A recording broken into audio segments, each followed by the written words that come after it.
Hi guys, thanks for checking the video out. Steve Buzza here, and we are into episode 2 of Buzza Untapped. So my journey to playing better golf and shooting some lower scores and enjoying my golf again. So that is the concept. I asked you in the introduction to this series, what would you have me work on to get the best results? And a lot of you put some nice comments down, so thank you for interacting. And like I said in that video, I'd actually already made my list, because I'd actually already started the initial parts of this journey. So it'll be interesting to see how they kind of interlink, what we agree on, what maybe we don't agree on. And that is exactly what happened. So going through your comments, short game and putting was the one that came up the most. So short game and putting.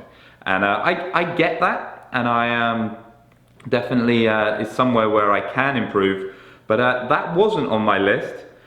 People said that, oh Steve, the best thing by far is your driver. I had no negative comments on driver. I had nobody say that I should work on driver. Anybody that gave a compliment, driver was the first thing they mentioned.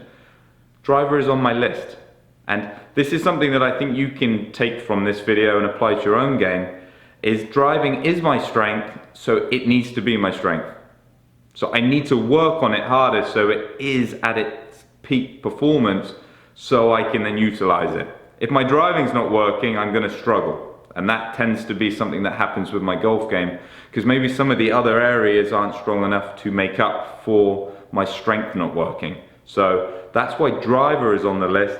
I have iron play on the list as well. I feel like I miss too many greens for my ball striking.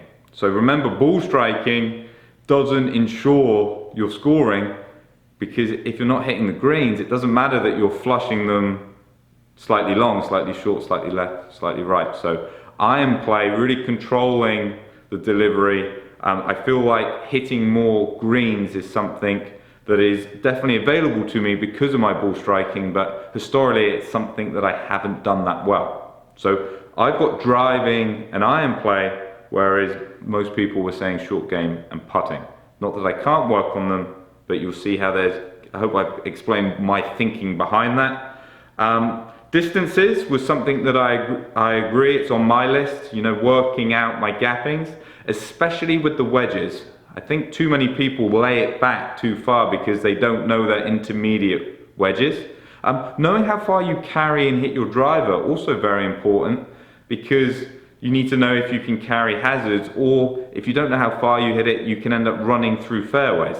So that leads into strategy. So strategy is also on both of the lists, my list and the list that my subscribers and viewers made.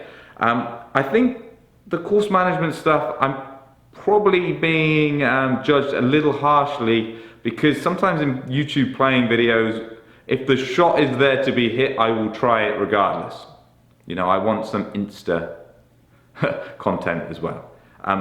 The next few videos and all the playing videos that will be coming up, you'll probably see me being far more conservative, because I am actually now trying to play for score. But I think there's still lots of strategy work I can do off the tee in particular, working out where I want to hit it on holes, what shots do I want to leave. You know, I need to work out my strengths, so I'm kind of plotting my way around a bit more. So strategy definitely on there. And then, and this is where my list goes very different to most of the comments that I had on the previous video. Negative self-talk was at the top of my list. It's something, again, historically used to be terrible as a junior, and even as a young adult when I was transitioning from the amateur game to playing pro events. Negative self-talk was always poor, very hard on myself, and it doesn't help you one bit. So many golfers suffer from it. You know, I'm definitely not alone on that, but retraining yourself so you are not beating yourself up, and because what it can do is it can make you make swing changes mid-round, and it makes you do weird and wonderful things because you're being too hard on yourself. Golf is not a game of perfection, and really drilling yourself and being too hard on yourself can only negatively affect your scoring. And the last one on the list, I've put energy. And energy very much ties in with lifestyle. If I'm going to be practicing, I work a full day, I've got lots of other projects going. If I am not physically able to keep up with those demands, I'm either not going to practice, or the practice I do is going to be very lethargic and probably not going to be that beneficial. So I've put energy. You'll notice I put energy and not weight loss. And I had one person comment on the previous one about how I should lose weight, and they were trying to be constructive. I have a lot of people like trying to joke about it, and I think they are just, there's not much hurt involved in the comment. But guys, on a serious note, you've got to be careful on some of the comments that you write on videos, especially when it comes to weight, because you don't know what's going on behind the scenes with the person that has created your content. I'm a lot older now. I've been doing YouTube for a long time. I'm 6'2" with a beard. I could stand in front of you and say, oh, I ate so poorly. I didn't. I ate like a king, and I had a great time doing it. But it's come to a time, if I want to do this project, I need to make the change. But there's a lot of people making content, especially younger creators, that they do take it to heart, and you can really, your negative comments can really hurt them.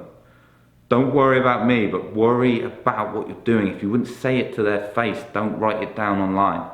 It's not that hard to do, and really be careful, guys. You know, that's your warning. Don't be douchebags. There you go. I put it into, that long speech goes down to that. So there's my list. You don't be douchebags, don't write mean comments online, but we've got quite a nice structure there now for me to work off of. I have videos coming up. I've done a video, I've been on the K motion, so kind of done an analysis on my golf swing, and I've worked on a few other pieces of equipment, trying to now piece together what I need to change. And playing lessons are on their way. I went on a road trip right at the beginning of this journey, so you'll probably see a few mistakes and you'll see a few things not working, but it's a great start, and I'm going to take these initial lists and then actually compare them against what actually happened in my road trip, because sometimes we've got a good idea of what we should work on, but we either miss things, or the things that we think we should work on aren't the things that are actually struggling too much. Golf in particular, it can be very hard to pinpoint what the issues are. It's the thing that's fantastic about golf, but it can also, when you're looking to improve, can be something that makes it very difficult. So get some comments down below. How is your golf going at the minute? And those two that I added, negative self-talk and energy, are those things that you consider, or do you think you've been getting far too wrapped up in all things golf? You know, whether that be technical swing things or working too much on your putting, chipping, you've been so focused on the golf element, there's other elements outside that will actually make you feel better, and the feeling better is going to really help your scores on the course. Get those down, and as always, I hope to catch you soon.